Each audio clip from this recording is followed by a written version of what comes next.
2004 മുതൽ നിങ്ങളും ഭരിച്ചിട്ടുണ്ടല്ലോ.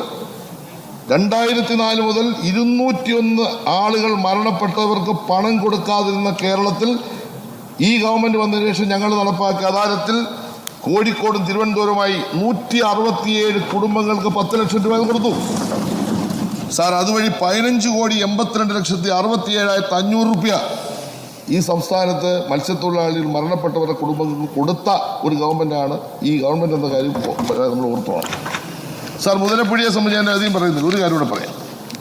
അവിടെ ഏറ്റവും പ്രധാനപ്പെട്ട പ്രശ്നം ഈ പറഞ്ഞ കാര്യങ്ങളാണ്. വിൻസെൻ്റ് പറഞ്ഞതിനോടൊന്നും ഞാൻ വിശ്വസിക്കുന്നില്ല.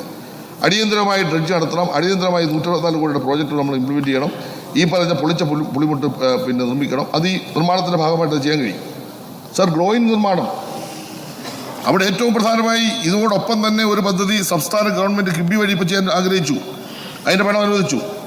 മത്സ്യത്തൊഴിലാളി മുതലപ്പുഴ മത്സ്യബന്ധന തുറമുഖത്തിൻ്റെ വടക്ക് ഭാഗത്തുള്ള താഴമ്പള്ളി തീരത്തിൻ്റെയും കഠിനംകുളം കായലിൻ്റെയും തീരസംരക്ഷണ പ്രവൃത്തിക്കായി ഇതിൻ്റെ ഭാഗമായി കിബി പദ്ധതിയിൽ ഉൾപ്പെടുത്തി സാർ 26.51 കോടിയുടെ ഭരണാനുമതി നൽകിയിട്ടുണ്ട് എന്ന കാര്യം സഭയെ അറിയിക്കാൻ ഞാൻ ആഗ്രഹിക്കുകയാണ് സാർ. അതിനുവേണ്ടി 2.7 കിലോമീറ്റർ തീരം സംരക്ഷിക്കുന്നതിനായി 10 ഗ്രോയിനുകളുടെ നിർമ്മാണം നമുക്കിപ്പോൾ ആരംഭിക്കേണ്ടതായിട്ടുണ്ട്. അതിൻ്റെ നടപടികൾ ഇപ്പോൾ പൂർത്തീകരണ ഘട്ടത്തിലാണ്. അത് ആ ഗ്രോയിനുകൾ നിർമ്മിച്ചു കഴിഞ്ഞാൽ താഴോട്ടുള്ള ശക്തമായ കടലേറ്റം അല്ലെങ്കിൽ തിരമാലകളുടെ പ്രയാസം അത് പരിഹരിച്ചുകൊണ്ട് സമയബന്ധിതമായി അതും ഇപ്പോൾ ഈ പറയുന്ന നമ്മുടെ പൊഴിയിലെ പ്രശ്നങ്ങൾ കൂടി പരിഹരിച്ച് 124 കോടിയുടെ പ്രോജക്റ്റ് കൂടെ ചെയ്താൽ പൂർണ്ണമായും ഇത് പരിഹരിക്കാൻ കഴിയുമെന്നാണ് ഞാൻ വിശ്വസിക്കുന്നത് സാർ. നിർമ്മാണത്തിലെ അപാകതയുടെ ഉത്തരവാദിത്വം ആരാണ് സാർ ഏറ്റെടുക്കുന്നത്? അങ്ങനെയാണെങ്കിൽ ബഹുമാനപ്പെട്ട AK ആന്റണി മുഖ്യമന്ത്രിയായിരുന്ന കാലത്താണല്ലോ സാർ തുടങ്ങിയത്. നിർമ്മാണത്തിന് അപാകത എന്തുകൊണ്ട് പഠിച്ചില്ല? എൻ്റെ പ്രിയ സഹോദരൻ K. ബാബു മിനിസ്റ്റർ ആയിരുന്നല്ലോ, ഇവിടെ പറഞ്ഞല്ലോ, അന്നൊരു പദ്ധതി ഇവിടെ നടപ്പാക്കിയല്ലോ. CWPRSനെ വിട്ട് നിങ്ങൾ പഠിച്ചല്ലോ, എന്തുകൊണ്ടാണ് പ്രശ്നം തീർക്കാഞ്ഞ് സാർ? നമ്മുടെ അറിവുകൾ നമുക്കുള്ള സാങ്കേതികമായ വൈവിധ്യം ഒക്കെ നമ്മൾ ബന്ധപ്പെട്ട ആളുകളുമായി ചേർത്താണ് നമ്മൾ ഇതിൻ്റെ തീരുമാനം ഉണ്ടാകുന്നത്. അപ്പോൾ ഇതെല്ലാം വെച്ചുകൊണ്ട് ഇപ്പോൾ തന്നിട്ടുള്ള CWPRSൻ്റെ റിപ്പോർട്ട് അവിടുത്തെ മുഴുവൻ മത്സ്യത്തൊഴിലാളി സംഘടനകളുമായി ഇരുന്ന് ചർച്ച ചെയ്തു, അവരുടെ നിർദ്ദേശം കൂടി കേട്ടിട്ടാണ് അന്തിമമായ തീരുമാനം എടുത്തിട്ടുള്ളത് എന്ന കാര്യം ഞാൻ പറയാൻ ആഗ്രഹിക്കുകയാണ് സാർ. അപകടങ്ങളിൽ പെട്ടവരെ പറ്റി പറഞ്ഞ കൂട്ടത്തിൽ കഹാറിൻ്റെ മക്കളെ പറ്റി പറഞ്ഞു.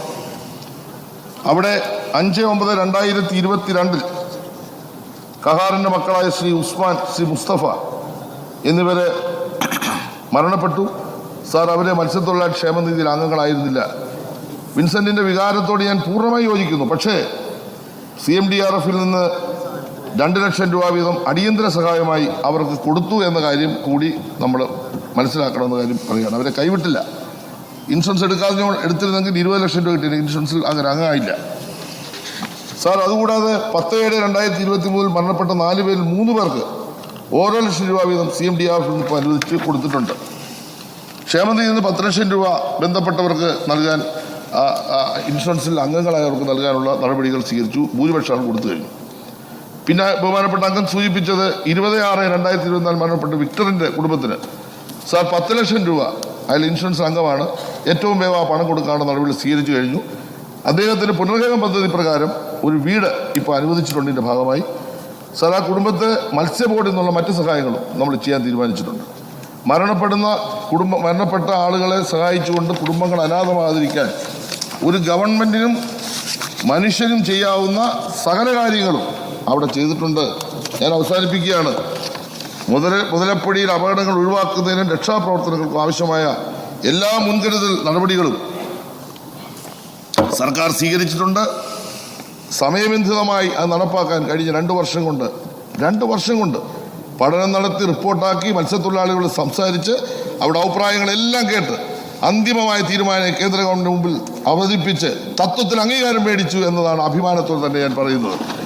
തുടർന്ന് മുതലപ്പുഴ അപകടരഹിതമാകാൻ പ്രദേശവാസികളും മത്സ്യത്തൊഴിലാളികളും ഇനിയും ചർച്ച ചെയ്യാൻ ഒരു കുഴപ്പമില്ല.